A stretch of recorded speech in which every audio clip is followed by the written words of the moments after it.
دا وخت کې موږ سره شګۍ کې پمپ منیجر ولاړ دی دنه موږ معلومات کوو پرون چې دا ګڼه ګوڼه وه دا پېټرول پمپونو باندې دا څه وجه وه دا پرون یو وفا پیدا شوي وه چې تېل ګرانېږي د هغې په ځای باندې چې چا د 100 روپو تېل و هغوی د 100 روپو غورځولي بلکې هغې به الټه دا خبره کوله چې تېل ګرانېږي ته ځکه پټوئ نو زما سره د کم د نن ورځې سټاک چې و هغه په دې وجه ختم شو چې زما د نن نه مستنه پورې کوم ګاډی هغه ما ته ور نه رسېد زما سره زوړ سټاک چې هغه ختم شو دا پمپونه چې اوس بند دي دا ستاسو پمپ دا په دې وجه بند شوی دا په دغه وجه بند دی زما سره معلومات کولی چې هغه یو کس که عام کس که سرکار کس زما معلومات کولی زما په ټینکو باندې اټالي نشته هر سړي ته زه تسلي ورکوم که هغه عام کس که هغه سرکاري زه هغې ته تسلي ورکوم زما سره موجوده وخت کې تیل نشته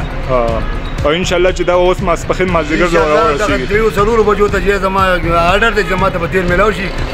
اوس زما داسې واحد ستاسو چې کوم سټاک پروت و هغه چې خلکو پرون په اضافي زما سره په ټپو کې او په ګاډو کې چې هغه ما نه وړي دي په وجه د دې چې تیل ګران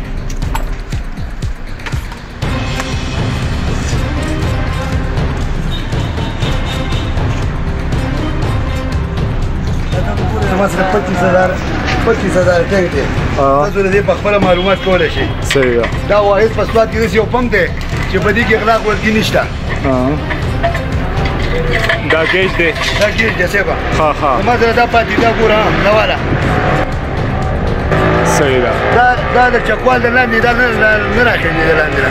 په دې کې دا 850 لیټر چې دا په چکوال کې لاندې پاتې کېږي دا نه راخېږي